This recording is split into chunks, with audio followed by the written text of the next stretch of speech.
What's going on, Blitz Nation? Welcome everybody back for another show. You got Russini, we got Vrabel. It's like Russini, Vrabel in a tree, Kissing. First comes love. We don't know what happens afterwards, but we're going to dive into that a little bit. But also, the biggest part of the show, we have our boy Rodrik David on the show. He's going to be breaking down with us a little bit of a twist for the draft. Everybody's talking about mock drafts and good player, bad player, reach, not reach. We're going to do a little bit of a twist. So we're going to utilize the free agents that are currently available, and we're going to try to compare some of the draft prospects for this upcoming draft, whether you should sign a free agent, whether you should go in the draft and get one. Here's our guy, Rodrik David. You know him. He's been on the show before. Rodrik, welcome to the show. This guy knows a lot of ball. This guy knows prospects. If you have any questions, I highly encourage you to head over to his podcast, Scouting the League. Tremendous podcast, full of knowledge, full of intel. And they have a lot of cool guests on there as well. Make sure you hit the subscribe button for him, give him a like, share it. And also the founder of Right Step Advising. A guy helps prospects get to the next level. And Rod, I got to tell you, I appreciate you being here. Love being on the show. Always love talking to you, Joe. Always get some good comments, get some good feedback after being on with you. I fully expect that to be the case. Again, just a week out from round one. There's plenty going on. The best live action TV show. That's what the NFL is. That's what they've created. Again, there's no shortage of content and good script writing out there. No shortage of content, just like there's no shortage of content this week. Things have gotten a little crazy now. There's no it's funny, Rodrik, because this is that time of year where teams are preparing for the draft. They're starting to set their board and get it almost finalized, if not done already. And there's a little bit of a loophole here where there's no real big news happening besides, Dexter Lawrence getting announced. Maybe he wants to be traded. We know that's not the case. We know that he wants a new deal, but expect that to happen. But Russini and Vrabel, out of all the people we could be talking about right now leading up to the draft, Russini and Vrabel, little bit of a odd situation happening, if you will. Don't know all the details, but real quickly run down. Russini and Vrabel apparently caught with pictures of them holding hands, this, that, and the other thing. Russini recently came out with a statement for her employer, The Athletic, basically saying thanks for the opportunity, all my years of covering the NFL and so forth, her career, all that. But thanks, but her contract's coming up at the end of June.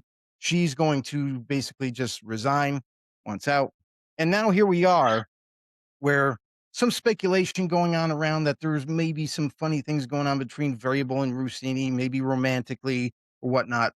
But I thought this story was going to die yesterday. I didn't think this was really going to be a thing, but apparently there's more and more details kind of starting to come out. And it looks like, on an outsider's perspective looking in, it just looks like there might be something a little bit more to this, with Russini resigning. And then also Vrabel, who had a press conference scheduled, decided to cancel it with all this going on. So I don't know about you, Rod, but coming from a scout's perspective, is this the first situation you've ever heard of happening, or has there been anything similar to this happening in your time in the NFL? Yeah, I mean, the first thing that I have to say, obviously, I worked for Coach Vrabel. Know I know Mike. I've been in his house. I know Jen, his wife. Again, his boys Carter and Tyler. Man, I was running them around to little baseball tournaments, and helping pick up their mound and baseball stuff when I was working for Brave. So, from that standpoint, personally, it's if there's something there, it's very disappointing for me. Again, I hope and pray that it was not what it looked like.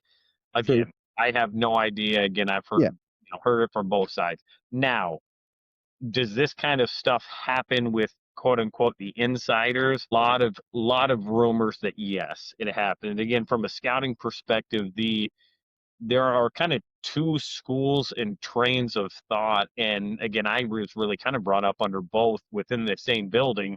hey, have nothing to do with people in the media. Don't have sources. Keep your phone locked. Don't talk to them. Period.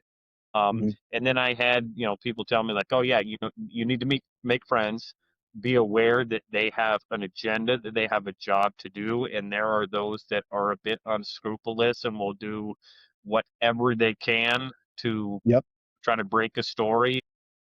Again, sounds like for Diana Rossini, that seems to be the case. This is not the first time with her I've heard it happen. So again, when it becomes a pattern, just like any prospect you're evaluating, when it becomes a pattern, again, you have to follow that pattern. Again, at the end of the day, it's disappointing. You don't want to be talking about this, the week prior to the draft. You don't want to be talking about Right. some free agents out there. Does it make for good reality TV? Yeah, it does. Again, that's what the NFL does. They made the Ruben Bain short arm and car accident story go away real fast, Oh, and yeah. now we're moving on to Rossini and Vrabel. And by the time we get to next week, I'd imagine this will be behind us, and we'll be ready to rock and roll for round one. Yeah, exactly. I mean, I like again, I said that I thought this story was gonna die yesterday. Um, didn't really put too much into it because again, like this is kind of one of those things where like it's almost like the media is putting it at the forefront just because of the lack of news. Like I feel like this might be a story that yeah, it could have got brought up, but there's other stuff to cover, so they might just kind of glance over it type of deal. But yeah, we'll see how this all plays out, Roderick. Unfortunately, it's an unfortunate situation for both parties, and we'll see what the end result is and to see if it, you know, grows legs, so to speak, or Yeah, not, and just dies. But that's not what we're here for, Roderick. We're here to talk about some of these prospects, some of the free agents that are available. It's a different twist that we're doing. I know there's a lot of people out there with mock drafts. Obviously, everybody's into that because they're trying to see how the board may fall. There's also prospects kind of being brought in late to the public anyway, not so much the scouting area in the NFL, but more to the public where there's names starting to kind of not leak out, but just names starting to pop up where we're like, who's this guy? Who's that guy? But again, free agents, there's still some good free agents available. And we're going to go through, we're going to talk about a few of these guys. Maybe we'll do 5 or 10, but we're going to take a look at it and then take it a perspective of free agent versus draft prospect. Who should you go with? Should you go with the veteran leadership and a guy maybe give you a year or 2? Or should you go into the draft, whether it be day 2, day 3, and you select one of these guys that could either equal the production of the free agent that's been a veteran or exceed it? So let's start off, Roderick. We're going to go with a D tackle from formerly of the Detroit Lions, DJ Reader. This is a guy who's had a couple of visits, but so far still hasn't been signed. What do you think is similar, maybe could be potentially better in the draft? yeah, yeah. Again, DJ Reader, fifth round pick. Again, he's kind of carved out a role wherever he's been. Really more of a nose tackle guy that's going to be, a rundowns player. Again, you start talking, how good do you have to be a draftable player? How high up? Again, I think Mhm. you're talking probably getting into the day three prospects. Again, mid day three is where I found a guy. Again, I'm DJ Reader for a year at a veteran minimum or a fifth round pick. Again, it's kind of, wherever you decide to go. Again, that's kind of your draft and develop it. It's a Yep. guy like, for me, Dominic Orange at Iowa State's a guy that I kind of would mark. It's going to fit a real similar role. He's more of a nose tackle than D tackle, almost a 3 year starter, 3 year producer, contributor at Iowa State. Again, 6'4", 325. Again, good player put on the tape at Dominic Orange. And again, you see a lot of what DJ Reader is going to give you. Again, if you need some veteran leadership, if that character piece for DJ Reader is there, again, maybe go with the vet piece. Again, I'm going to go young. A lot of teams like to go young. You want to get Yep. those draft picks. You want to use those guys on guys that are going to maybe ascend. You take, again, I think Dominic Orange is probably a fifth, sixth round type pick. We'll see him go somewhere that, again, 2, 3 teams are going to want him. If you're not getting Orange, you're probably going to turn around and call DJ Reader. But again, that's this first guy I like right there is go with youth, Dominic Orange over DJ Reader. Yeah, I love me some big citrus. I love me some big citrus. There's a lot to like there. I love the raw power this guy has. He's got good balance. For his size, Roderick, I gotta say, I'm pretty impressed with his balance. You know, as a kind of like a nose tackle body, like the dude is just massive, but he's so strong. If you want him to bully the offensive lineman, he will, and he's done done it numerous times at Iowa State. So really like that, and I agree. Like I think that is kind of like a prospect that I'm hoping for my team in the 3rd round, they can grab a guy like this because I think it's something that they need. Roderick, let's go on to a wide receiver here. Not the kind of prototypical wide receiver you would go out there and get like an X or Y, but Deebo Samuel is interesting.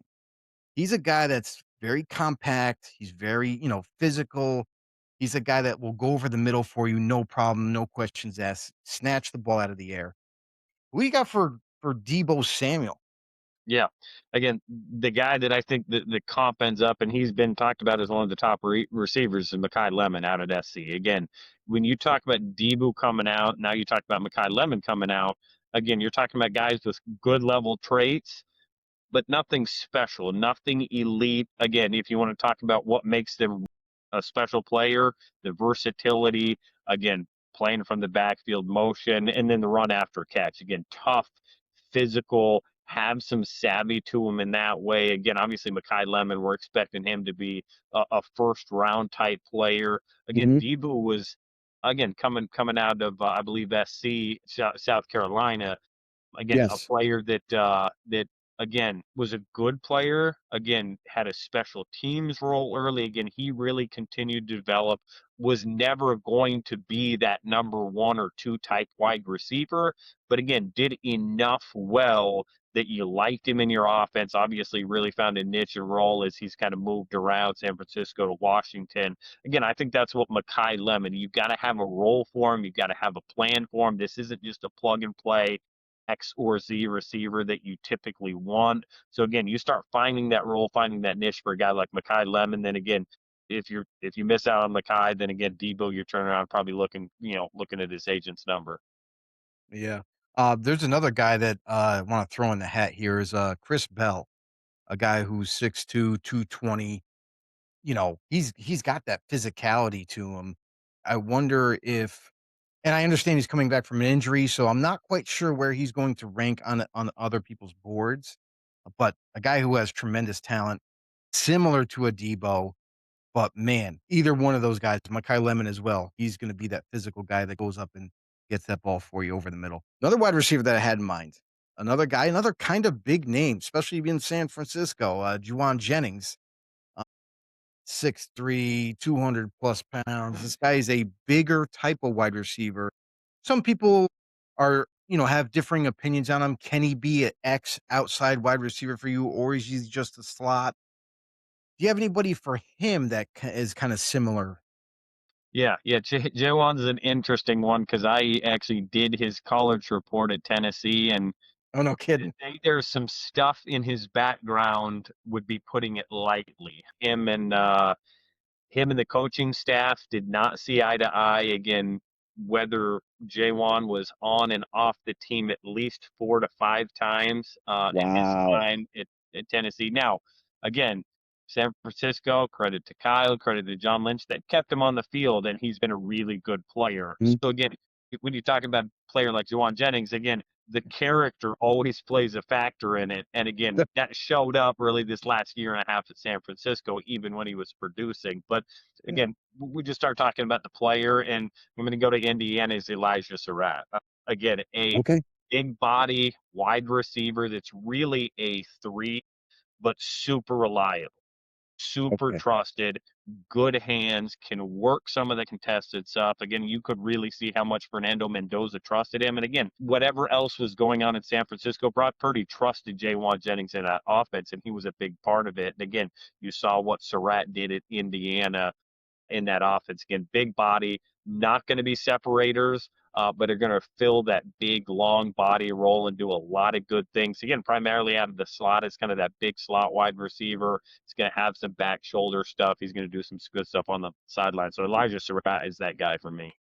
I like it. I like it. Makes a lot of sense there. And there's a lot of big body receivers in this draft too, Yeah, a there lot of are. depth. I'm very curious when draft day gets here, how all these teams view the wide receiver group because there's every flavor, every size, there's speed, there's guys that aren't as fast, but better in other areas. So very curious to see how that all ends up. Another guy that I got for you is a running back. This is a guy that didn't even play last year. But if you're going just by talent, this guy is one of the better running backs in the league, and that's Joe Mixon. Yeah. Yeah, Joe Mixon, good player again. Whatever the foot injury, however it happened, whatever happened as a result of it. Again, it's going to be, the running back market for an aging running back, right? Again, it's going to Yeah. be in a running back class where there's clearly Jeremiah Love and then a lot of good players. Again, I would be thinking about Jadarian Price out of Notre Dame, Okay. the second running back on their roster. And then Mike Mhm. Washington Jr. out of Arkansas, who of course blew up the combine, looked really good there. Again, both of those guys, again, slightly bigger than what Joe Mixon is, Mhm. but again, bring that similar type of flavor, not afraid to run between the tackles. Solid, sufficient, maybe some good snaps in the pass game. They're going to have some three down ability, probably more first and second down guys though. But again, youth movement again, running backs they typically fall off a cliff pretty quick. And again, Yeah. if Joe Mixon is there, again, you're certainly going to be looking to go younger, and this is a draft to do it in those middle to late rounds. And again, I think Jadarian or Mike would be great options. Yeah, Jadarian Price is kinda like one of those guys that's a sneaky running back this year that whoever does end up taking him, whether it be in the second round, bottom of the first round, whatever, this is a guy that was basically sitting behind Jeremiah Love, who you're not gonna start him over him. He's not gonna split carries, but when he's gotten opportunities, this guy has really jumped off the field, especially when you watch him change the direction, him being able to read the blocks. There's a lot to like with his game. Soft hands, catching the ball, things of that nature. So that's a running back. Let's go with a big man. Let's give some love to the offensive lineman here. Let's Have give to. the big man on campus, who's still a free agent, by the way, which I'm a little surprised on, but guard Makai Becton. Yeah, Mekhi Becton, to call him a guard again, came out as a tackle, of course, Mhm. massively underachieved at tackle, found that niche in Philly with at guard, but again, struggled this last year again at guard again. Again, does he end up back at tackle for a team? I think that's his natural spot. Again, the big Okay. ticket. Again, one of the most massive human beings I've ever stood next to Right. at Louisville. Again, if he could get it right between the ears, he's still got a great career. And when you talk about the guy that's that I'm going to put in this conversation, again, a lot of question marks on him too. Kadyn Proctor at Alabama. Again, another massive human being. He's Yeah. got, for his size, very good athleticism. The guy can move. Again, a lot of teams are projecting Kadyn Proctor to guard.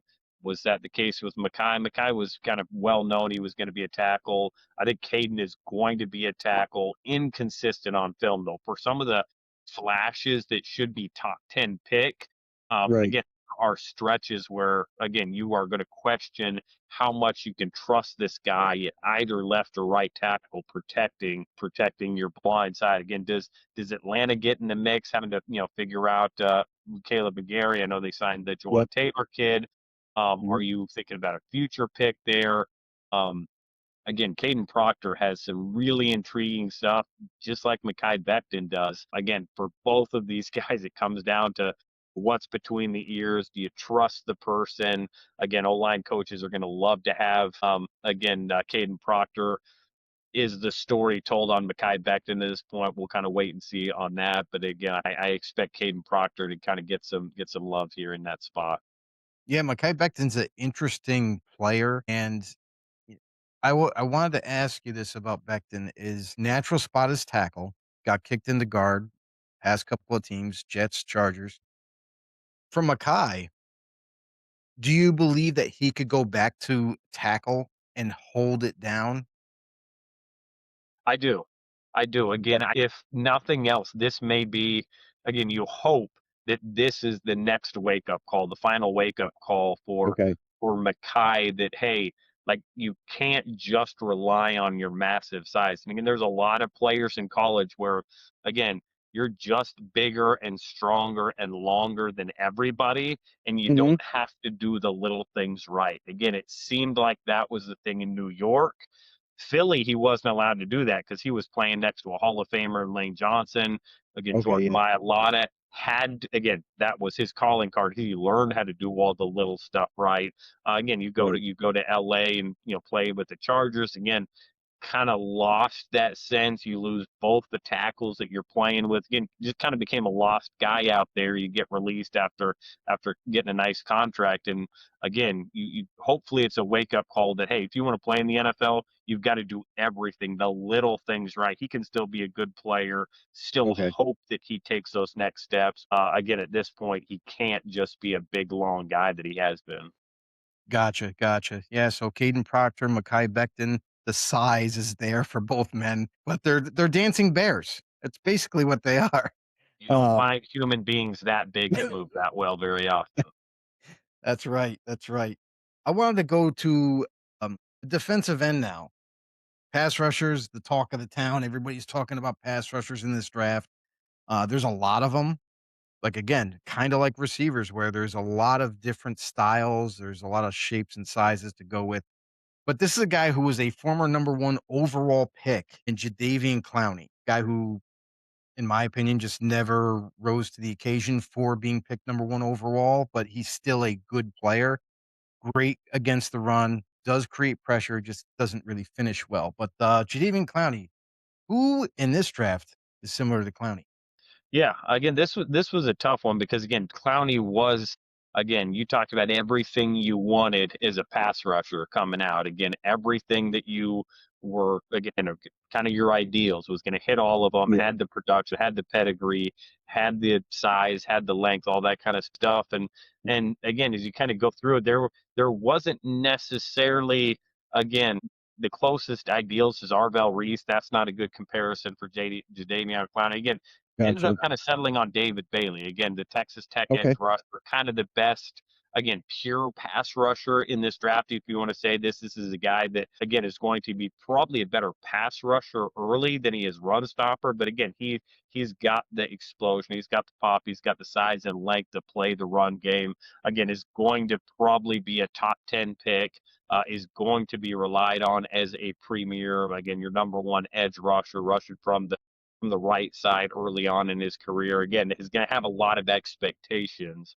And again, flew a little bit under the radar at Texas Tech, but again, is a player that has a lot of the background, a lot of the pedigree that you want for that defensive end spot. And again, I think David Bailey's going to be a good player. Maybe he's not going to flirt with 15 to 20, but he's going to be a 10 to 15 sack guy. Mhm. Just about year in and year out, you're going to like him on your defensive line. He's going to give you a lot of good snaps. Nice, nice. I kinda wonder about David Bailey. I'm really intrigued to see where he goes because right now the mock drafts are all consensus-wise, they're all over the place. Some people got the guy going still kinda holding strong with Arizona, Reese going to 2 for the Jets. Then they got some people got him slipping a little bit, maybe being a pick for the Titans, maybe the Giants, who knows? But soon enough, we'll have that answer, right, Rob? Next guy, I want to talk about an offensive tackle here. There's some really good tackles for this upcoming draft. This is a guy that asked for his release from Detroit, Taylor Decker, which I thought was a interesting move, and he's a free agent right now. Yeah. Yeah, again, for all the strength that Detroit had on that offensive line, again, having to replace some parts with Decker with the center. Again, got to find a more consistent guard there. Again, hopefully keep Penei Sewell at right tackle where he's just dominant. Obviously, you've seen what Philadelphia's done with Lane Johnson there. But again, this is a guy we talked about last time. Taylor Tiernan was the easy comparison for me for Taylor Decker. Again, Taylor coming out of Ohio State. Again, he had kind of been that next, again, in a string of Ohio State guys. He was in that mix of, okay, they're going to have an NFL starting left offensive tackle. Is kind of the next guy. He's Mhm. gone to Detroit and kind of just been a good, solid, steady player. He's battled some injuries here and there. He's been on some really bad teams in Detroit, obviously getting it turned around under Dan Campbell. Again, he's just been a consistent steady player again in a lot of ways, like Jake Matthews was for us in Atlanta. Again, you kind of want better, but man, you're glad to have him. That's been Taylor Decker, and I think that's what Caleb Tiernan out of Northwestern is going to be. You're going to forget about him, which is really good to do about offensive line. If you're forgetting about him, it means you're not, get mad at them. They're not getting Yeah. beat consistently. They're doing things right. They're lining up every week. You're not worried about who your swing tackle is. Again, I think that's what Caleb Tiernan is going to be, a really solid, consistent, again, that you're going to trust. You're going to stick them at the blind side, and you're going to forget about him, which is a good thing. Yeah, I mean, and that's the thing is like you got guys out there that you can easily fill the spot. I know that you brought up Caleb Tiernan to me, and I'm just like, who's that guy? Like, I didn't even know about this guy yet. But then I looked at him, I watched some film on him, like, all right, Roderick's got something going on over there. He's got some prospects up his sleeve. So I do like it. And I'm kind of curious for Tiernan now, especially now that I got a little glimpse of him and everything, just like you were talking about. Really good, solid tackle. Someone can kind of plug and play this guy. Detroit's interesting to me because now that they don't have Decker, I'm very curious to see if they go into the first round. I would think that they have the tackle position has to be addressed in the first round, right?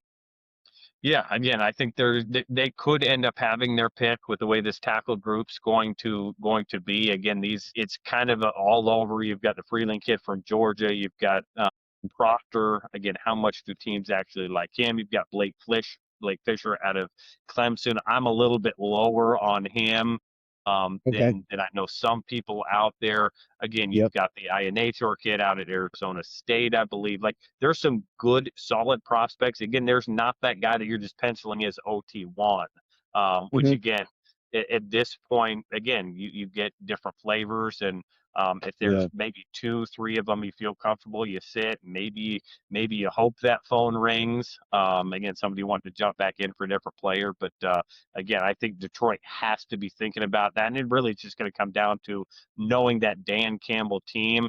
Again, the player has to be right, but the person has to be right as well, because they had a True. really, again, if nothing else, gritty veteran in Taylor Decker, and you want to replace him with a personality that's going to fit what they have going there. Absolutely, absolutely. Let's go on to a different position now. I'm trying to get every position covered with players. So let's go to linebackers right now. A guy that really doesn't need any introduction. A guy that's been in the league for quite some time, has done everything at a high level. Bobby frickin' Wagner. Is there someone that could potentially become similar to Bobby Wagner in this draft? Yeah, there's one player who, again, I talked about him the other day on my Scouting the League podcast, really doesn't have any holes in his games. Sonny Styles out of Ohio State. I mean, if you talk about, again, having all the traits to play Mhm. wherever, sideline to sideline, play in the pass game, blitz the quarterback when you want him to. Again, Bobby Wagner's probably going to find himself in Canton. Again, hard spot to make it as a linebacker, still doing it at a high level wherever he's been. Sonny Styles, again, there is no I like reason it. why Sonny Styles shouldn't be that guy. He's bigger and longer than Bobby Mhm. Wagner. Maybe doesn't have some of that short area burst, maybe just as fast, long speed. Again, he's got more length, more overall size. Again, Sonny Styles is just he's a prospect. You again, he's an easy one. Again, you Yeah. try to find reasons to talk yourself out of a player like that, and it becomes hard. Again, it's a Right. scouting practice that I always do. It's like, all right, I got to find a reason why I don't love Sonny Styles. And again, maybe there's going to be some smaller running backs you don't want him in man coverage against, but again, I'm going to take the length in those battles too. So Mhm. again, Sonny Styles is the guy that if you want to replace Bobby Wagner, again, go get Sonny Styles. Yeah, there's not a lot of those so-called blue chip type of players in this draft that are, up on the high end of the first round where you're gonna feel really comfortable taking them. I don't like the term safe pick. I know everybody kind of utilizes that. Oh, it's a safe pick. It's a safe pick. Well, if the player's that good, why has it got to be safe? Why can't it just be a great player? So, um, but Sonny Styles, he definitely fits that. I watched Sonny Styles play at Ohio State through the course of the college year. Wasn't sure at the time when I was watching the games just how good this guy was. And obviously he flashes from time to time in every single game. But then when I started to go back and I started to rewatch him, I was kind of blown away. I would not be surprised if Sonny Styles gets picked in the top 5 somewhere. I wouldn't be surprised. It could be the Giants. I've heard rumors that maybe they're really interested in him. And I've also heard rumors that the Cowboys might want to trade up ahead of the Giants in order to lock in Sonny Styles. So very intriguing drama that's going to be happening, just like it does every draft. But we'll see when that happens. And now a position where we don't have a whole lot of depth at in this draft, but a very fun player to talk about. None other than Aaron Rodgers, quarterback.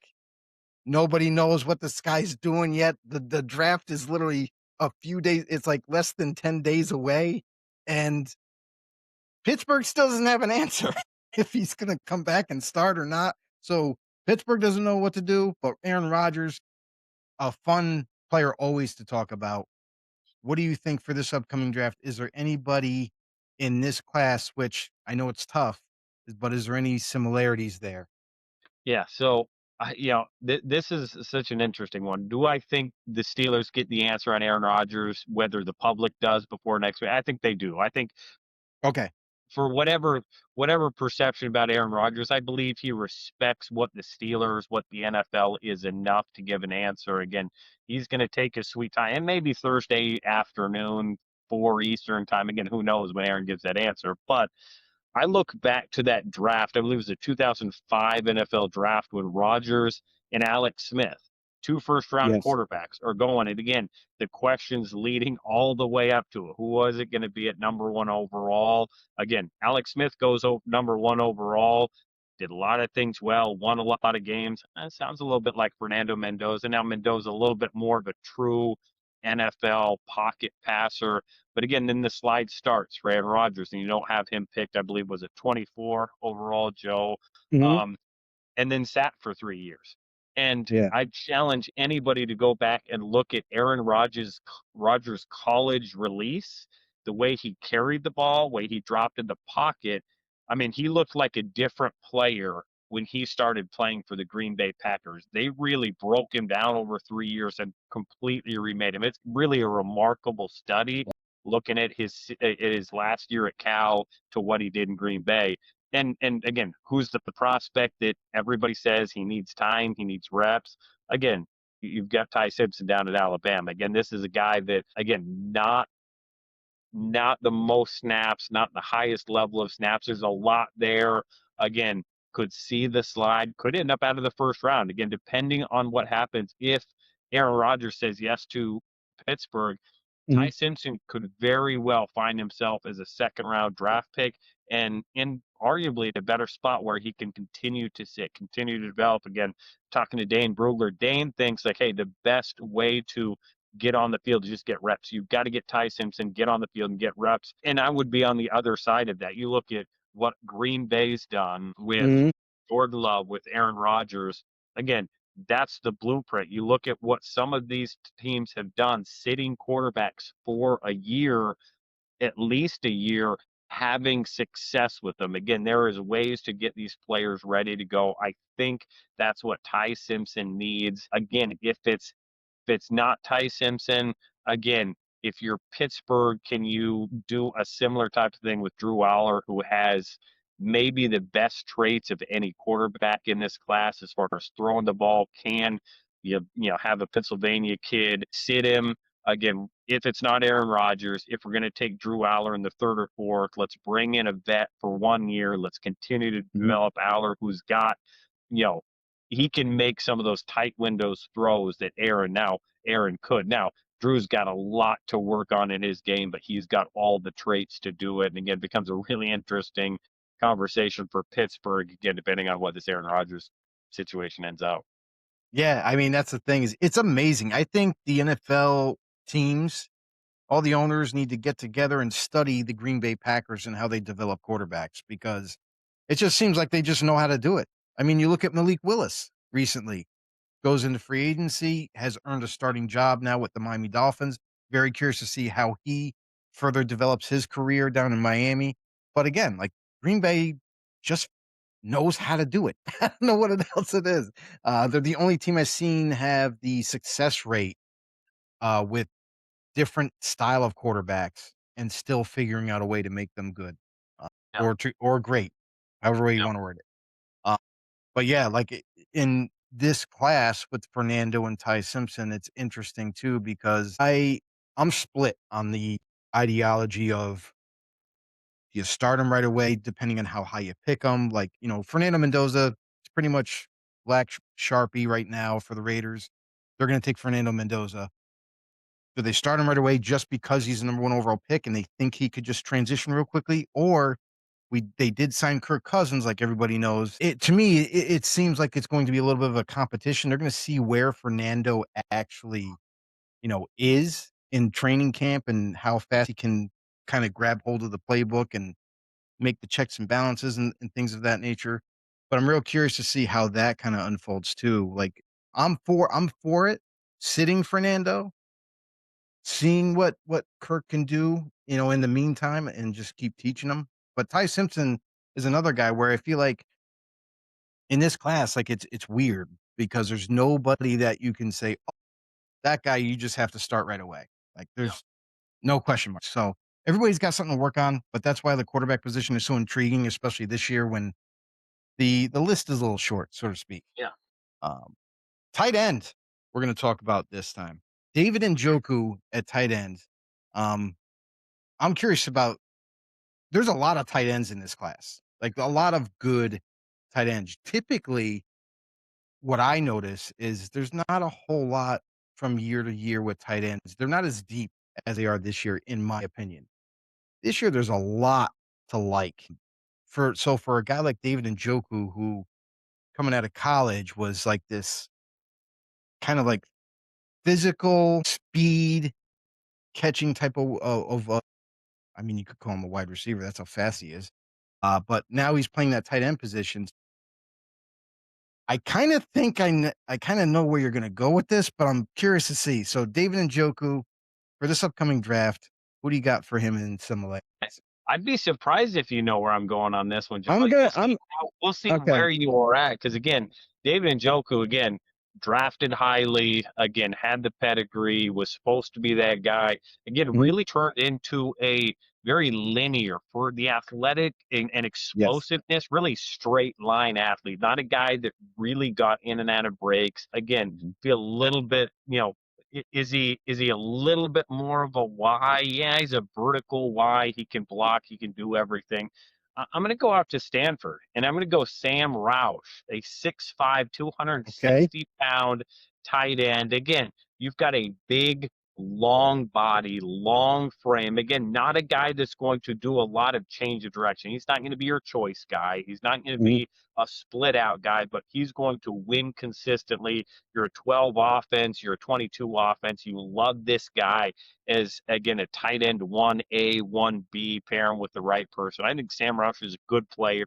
I think he's Yeah. got, a nice ability down the field. He can work the middle of the field in the seam where you saw Njoku work well. And again, back line at the end zone. I think Sam Rush is a good player. And again, not going to get drafted as high as Njoku is. But again, it's going to give you a lot of that similar type of game, in my opinion. Yeah, yeah. I mean, definitely wasn't the guy I was thinking of, but I will say this, Sam Roush is one of my favorite tight ends in this class. I think this guy can do everything well. So I'm pretty excited to see where Sam Roush ends up. I know the Raiders don't need any more tight ends, but I wouldn't be upset if that's what I happened. always have another one. It's funny because I made a joke with my father. He's also a Raiders fan, and I was like, "Hey, you know what we should do? We should just change the game on offense. We should just go all tight ends, whether they play outside, slot, just they're all receivers now. We just have a whole mess of tight ends out there at the same time. You don't have to worry about run blocking down the field, like, they're already there." So, he didn't like that idea, but, there's tight ends in this class where you could kinda make that happen, so he's one of them. And then we got, let's go into corners right now. A guy who was injured last year from Tennessee, he got traded to Tennessee, actually, former Chief, L'Jarius Sneed. And we all know that every team could always use another corner. But who do you got for Legarius Need in this class? Yeah, again, this is a group at corner where again you're going to get a starter. There's going to be starters all over in the second and third rounds. Who Yeah. cornerback one is again Mansour Delane is the guy that I'm going to go with. Kind of the unanimous one. Again, Virginia Tech transfer to LSU. Again, just another really smooth, fluid player that again Yeah.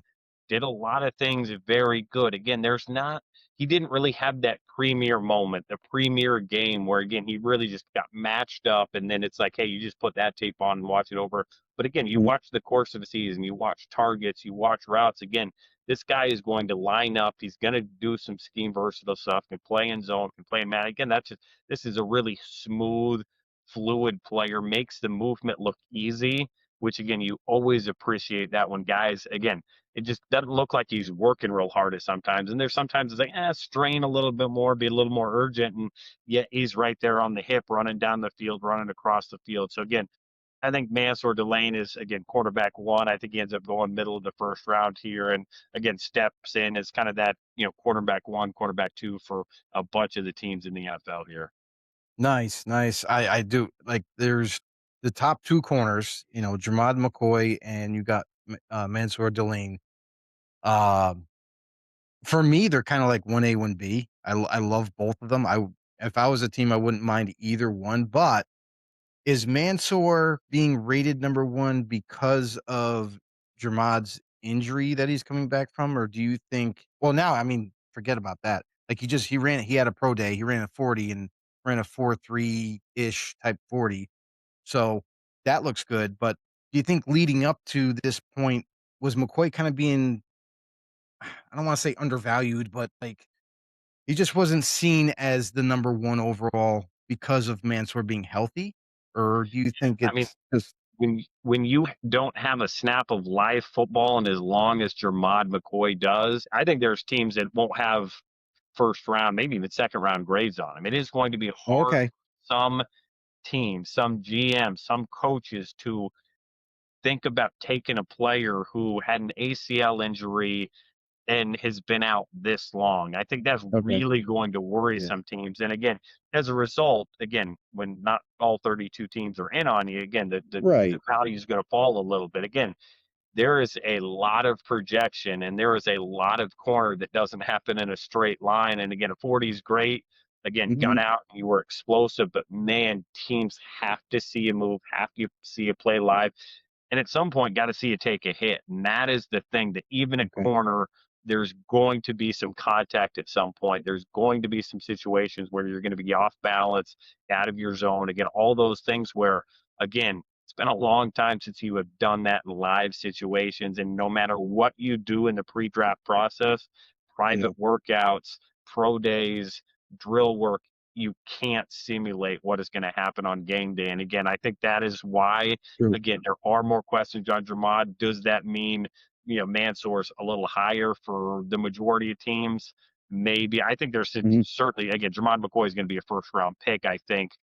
But again, I think there's a lot more projection, a lot more comfort Okay. level for Okay. teams with a guy that, again, put on good tape last year.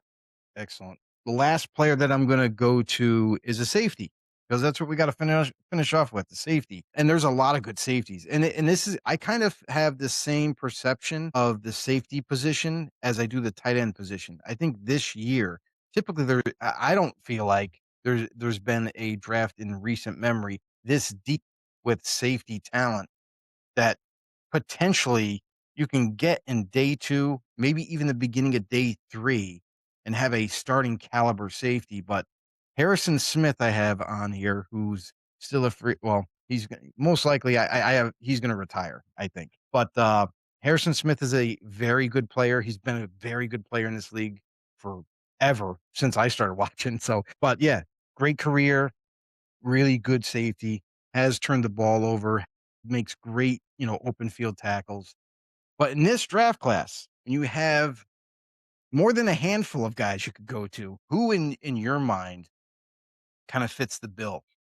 Yeah. Again, this was a pretty easy one. Again, as I started going through this list and thinking about it, and it's Dillon Thieneman from Oregon for me. And again, I think Nice. about when as a pro scout, again, watching Harrison Smith, again, good Viking teams, good Viking defenses. Again, this was a guy that you always liked, and Hmm. then you sat there and watched games like, how does this guy make the plays he does? Because again, good level traits. There wasn't everything like again his range.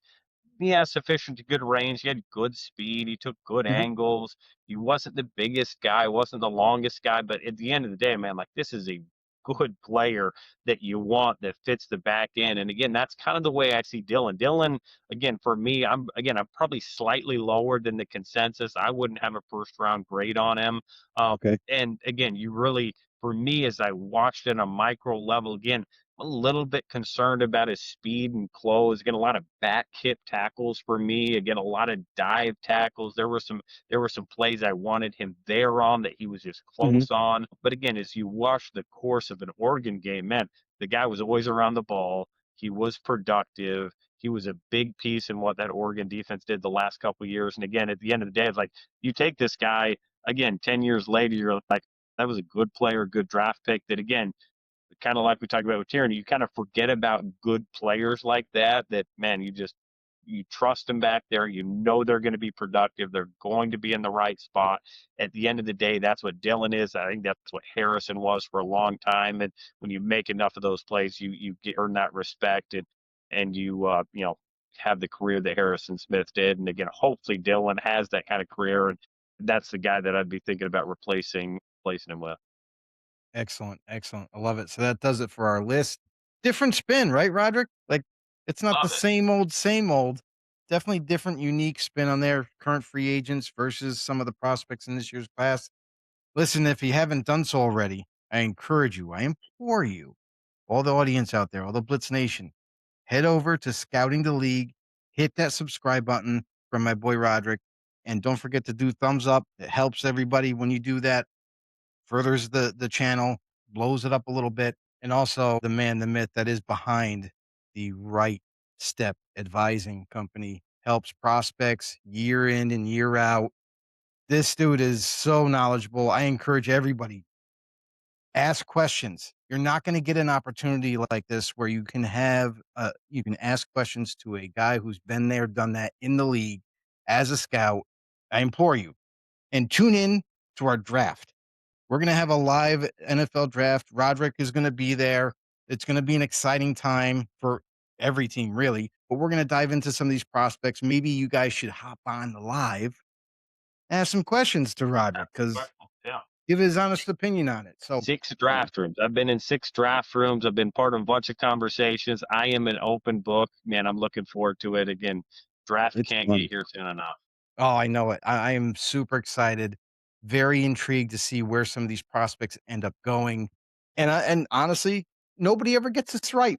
You'll never get it right. You think you might get it right with a few prospects, but then again, here comes a trade, or here comes someone they pick you never even heard of before. That happens. It's happened to me as a Raiders fan quite often, which I don't like. But we'll see. We'll see. Sometimes they're right. Sometimes they're wrong. Just like everybody else. One thing before I let you go, Roderick, there is a prospect that popped up to me, and I wanted to ask you about him. Uh, Uar Bernard, the D tackle.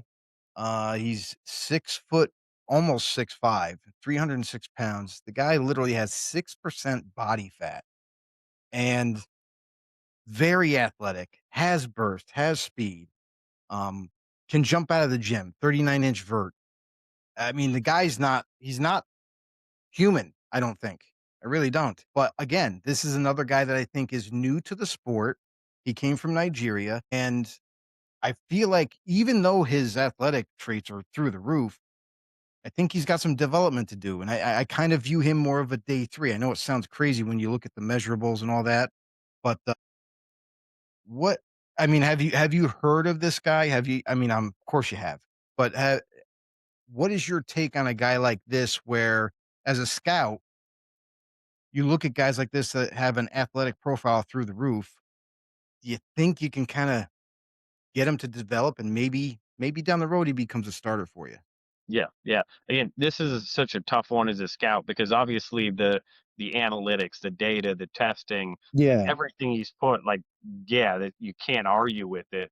There's no Hmm. film to watch. Yeah. Again, so it's like, okay, what is this guy? Again, everybody wants Jordan Mailata, and the guy's a Yeah. unicorn, a guy that again I Hmm. got to see work out in Tampa Bay at their facility at a pro workout, and again, it's like, wow, that's a really impressive, physical freak. I don't know how long it's going to take him to learn football, and that's the question that teams are going to Okay. have on a player like Uar Bernard. The right team has to take him and develop him. I think he gets drafted. There is just too much there, but again, don't plan on seeing him a whole lot early. And then Yeah. again, as is always the case, again, you got to be wired right. Again, to be wired right to the daily grind, the daily development, everything that it'll take to be ready to go in year 2, year 3.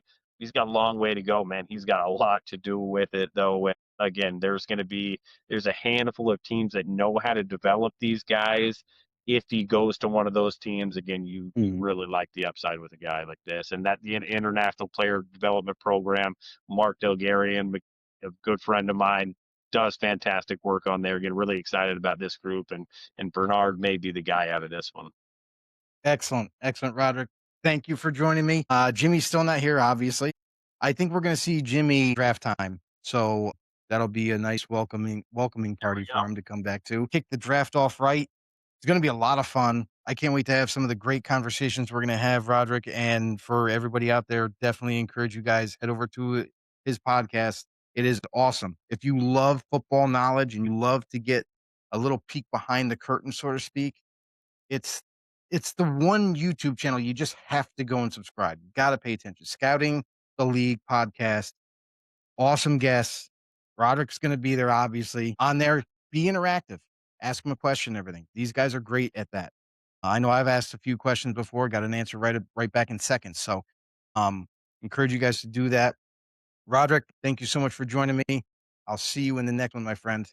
Sounds good, Joe. Always good. See you next week. And there we have it. Went through a little bit of the Russini thing. We touched on that. I don't really want to put too much under the microscope just yet. Don't have enough details or anything like that. But again, the biggest part of the show and the best part of the show was talking draft with Rodrik David, a guy who's amazing. And honestly, if you want some intel, if you want some information on some of these prospects, he's the guy to go to. Very reachable. He'll be on our live broadcast right here on Blindside Blitz. We are going to go live during the draft. We're going to be talking about prospects. We're going to be talking about what each team may or may not pick, position needs, all of that. All of that analysis will be on draft day, draft night, I should say. Encourage you guys to hop on out, hop over on the Grumblings media channel for Blindside Blitz. Make sure you hit the subscribe button, hit the thumbs up as well, and let's have a good time on draft day. We'll see you guys when that gets here, but I will see you in the next one, y'all. Later on. Hey everybody, this is William Del Pilar, founder of Grumblings Media, and I want to say thank you for watching our content. If you want to support our all-volunteer efforts at Grumblings Media, smash the subscribe button right here. 100% free, and please consume and share our great content. Click either one of these two boxes for more of our work.